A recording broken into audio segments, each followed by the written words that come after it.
everyone, welcome back to my channel and welcome back to house hunting episode number 2. So in today's video, I'm going to be talking about the houses that we saw in my previous house hunting vlog, the decisions that Lewis and I made about these houses, whether we decided to go for it, to not go for it, the pros, the cons, as well as the prices as well, which is super important, especially in today's housing climate. Okay, so a couple of weeks ago, Lewis and I went on a house hunting adventure looking at 5 different houses in the areas that we were super keen to buy in. Now, house number 1 was beautiful. We fell in love with house number 1 pretty much straight away as soon as you drove past the house. However, there were a fair few cons to house number 1. So firstly, it was on a really busy street and it was on a very big slope. So the driveway was not flat, it was almost straightly vertical. I don't even know if that's a word. But yeah, it just wasn't easily accessible. However, in saying that, the house itself was truly stunning. The renovations had been done really well. All of the finishings were beautiful. It had a walk-in pantry. It even had heated floors in the bathroom. Was a super, that's such a super luxury touch when doing renovations. However, it was the most expensive house. However, house number 5, the last house that we saw on the day, was also a very big favorite of ours because it was kind of a renovator's dream. It was a clean slate, you could kind of do whatever you wanted with it, and it was much more affordable. Now, in terms of price, house number 1 was selling for $1.15 million to $1.25 million. House number 5 was, I think it was around $750,000 to $850,000. So there is about $400,000 difference between these two houses. Now, the story with house number 1, we really loved it. We wanted to go back and see it for a second time just to get a feel for the house and see if we wanted to put an offer in. So we saw it on the Saturday. On the Sunday, Lewis and I went away for the weekend. We went glamping and we got a text message on Monday saying that offers were closing on the Tuesday and we weren't going to be able to see the house for a second time, which was really upsetting because pretty much the whole weekend, Lewis and I had been talking about the pros and cons for both house number 1 and house number 5, and we were finding it really difficult to choose which house that we wanted to try and go for. So pretty much the decision was made for us. We weren't going to put an offer in for house number 1 purely for the fact that we weren't able to go and see it for a second time and the offers were closing far too quickly. We weren't able to get a conveyancer to check over the Section 32 to see if there were any problems or anything like that. So then we were like, oh, well, we might as well go back and see house number 5, see if we really like it. And we went back and we did. So in the end, we decided to make the call to go for house number 5. Now, keep in mind, house number 5 was an auction as well, which Lewis and I really didn't want to go to auction at all. We just find it too nerve-wracking. There's no kind of safety blanket that as soon as you put an offer in and if it's accepted, the bank has to approve it for you. And if not, then there is huge financial consequences if you get kicked back from the loan from the bank. Okay, so let's talk about house number 5. We had so many ideas for house number 5. I might put up some Instagram mood boards of, not Instagram, Pinterest boards of what we had envisioned, the style that we were kind of going for, and what we wanted to turn house number 5 into. So it was a 3-bedroom, 2-bathroom, flat block with quite a fair bit of backyard. And like I said, it was a blank canvas. You could kind of do whatever you wanted with house number 5. The drawbacks for house number 5 was that there was pretty much no heating. There were some wall heaters, but they kind of only heated up certain parts of the house. There was an open fireplace, which is good, but it just means that you can't put wood on it and leave it. You kind of have to be in the room with it all the time. It needed a lot of work. So what the idea was, we were going to knock down a few walls to open up the kitchen, make the bedrooms accessible, not from a hallway, but from the dining room and then the front living room. This made the house way more open planned. We also wanted to knock down walls at the back of the house to open up the family room and put sliding doors, whatever they're called, like not French doors, I don't know, the sliding doors all on the back of the house to really brighten it up. And as soon as you were to walk through the front door, you could see straight out to the backyard. So that was kind of the idea that we wanted to do for house number 5. We also really wanted brand new bathrooms, brand new kitchen, all new flooring, including like wooden floors and carpet as well, repainting the entire house, doing the backyard, so potentially putting a pool in the backyard, doing all the front works and making it look really, really special. So those were our ideas. We were so excited to get all of those ideas down and also calculate how much it was going to cost. So we got like estimates, or like we did estimates ourselves on how much we thought it would cost to renovate this house. So first off, we started with the kitchen. We allotted like $30,000 for the kitchen, $20,000 for each of the ensuite and the main bathroom. Painting was about $10,000. Knocking down walls was around $10,000 to $15,000. For the really pretty nice big doors at the back of the house was around like $10,000 to $15,000. Landscaping was probably going to be, I probably should have written all this down, but landscaping was probably going to be about another $20,000.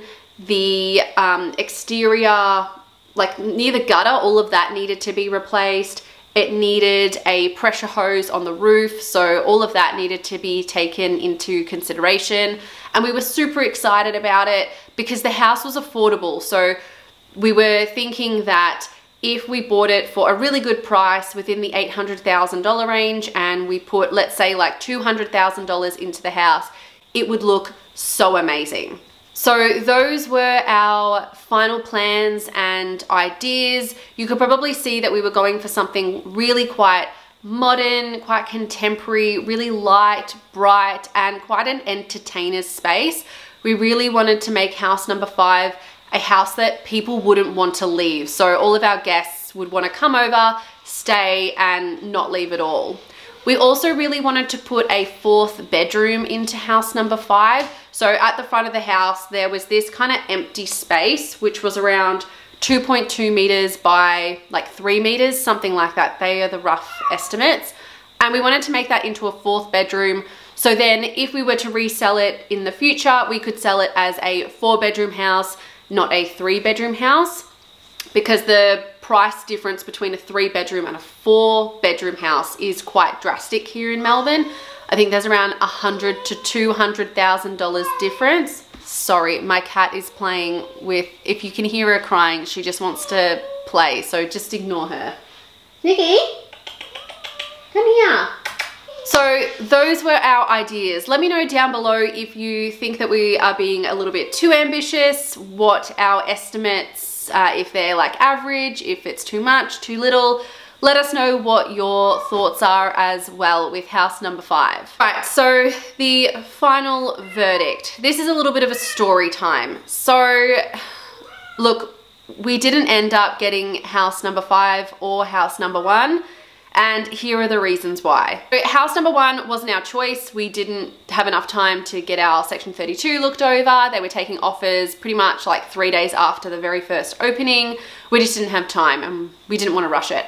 House number 5, we honestly went back to that house, like 5 or 6 times to view the house. We had lots of conversations with the agent. We offered to try and put in a private offer and see if the vendor would be willing to accept it. And we were going to put in a pretty good like offer, like privately. They knocked it back. They said no, they just want to go to auction, which like it's their choice. They can totally do whatever they want. So that kind of put us off a little bit and made us really quite hesitant to go for house number 5. We were also talking to my stepbrother, who is an amazing builder. And he sort of said like whatever our ideas were, it was possible. It was just pretty much down to price. And basically he said that the amount of money that we were going to put into the house, which was around $150,000 to $200,000, we potentially might not get it back based on the other houses in the area. So if we were to redo the entire house, so the inside and the outside, make it look really modern, this house would stick out like a sore thumb. It wouldn't fit the area. It doesn't match the other houses that are near it. So that was also something to consider as well. We didn't think of that because we wanted obviously the house to match the area, but he said that if you make it really modern and kind of put your own style on it, it just wouldn't fit. So yeah, the idea of potentially putting so much money into a house and then not getting it back really kind of deterred us, and we just didn't think that it was worth it. Like, we obviously want to buy a house to stay there for the next like 10 years. And even though we might make some of the money back, there's no guarantee that we will make any of that money back. And it's a lot of cash to put into a house that potentially may not fit the area and people may not even like. So there was also another factor of trees. The house, because the areas that we're looking at are quite bushy, they're really lush, there's lots of trees, the local council does not allow you to take down heritage trees or native trees, obviously because they're native and you obviously want to keep the bushy area nice and bushy. But there were so many trees around the house that would have needed to come down to make it really nice and bright and for our ideas to flourish, that it just didn't seem worth it to us. Because if we bought the house and then local council said, no, you can't take down this tree, this tree, this tree, we would be stuck with a really dark house, which is not what we want in our second home. We also had to take into consideration the cost of taking down trees and like, not re-stumping, like getting the stumps out and stuff. It would have been around $5,000 per tree. And we're talking around 4 to 5 trees that would have needed to have come down if we really got the house, which, I mean, $25,000 just to get rid of trees is like, that's insane. Yeah, and it's not even guaranteed that you can take them down. So yeah, we were a little bit hesitant on that too. Another factor as well with house number 5 was that it was on not a main street, but it's a kind of shortcut for a lot of tradies to take. And when we were going to home inspections, there were a lot of tradesmen and women that were speeding down that road. They were going like, it's a 50k road or even a 40k road, but they were going like at least 60 to 70, which kind of left us a bit unsettled. The house also looked out onto a townhouse like block that had around 15 townhouses on it, which, like, it's fine if you live on it, but it just looked like a little community that also didn't fit the area. So that was also something that we had to consider too. Other than that, like, it was a pretty good house. It was a renovator's dream. It was in such a good location, right near primary schools. It was dead smack in between the 2 cafes that Lewis and I absolutely love. There were just too many factors and too many uncertainties for us to really want to go after this house. So let me know down below, are you disappointed that we didn't get them? Yeah, I don't know, let me know your thoughts and ideas. Yeah, like, it's just so hard because Lewis and I aren't in the industry. We don't know real costs, and we didn't want to have to go to auction to like get the house and then not be able to back out. So it was just too risky for us. But in saying that, I do have prices for you to tell you how much those houses did actually sell for. So house number 1 sold for roughly, it hasn't been released yet, but I called the agent to like try and get the real numbers. He couldn't give me the real number. He gave me an estimate. 1.25 million for house number 1, which I think is a really good deal. It was beautifully renovated, super light, amazing house. House number 5, let me know how much you think it sold for before I tell you. Do you think it sold within the range, which was again $750,000 to $850,000? Do you think it sold for way above, or do you think it sold just over? Let us know. We had an estimate that it might go for around $900,000, but drum roll, It sold for $853,000 at auction. That price is absolutely amazing. We're really relieved that we didn't get it. We are super excited to keep house hunting. We're gonna take you along with us and we will let you know in future videos if we have bought a house. All right guys, don't forget to like, subscribe, comment, and I will see you in a video sometime in the very near future. Bye.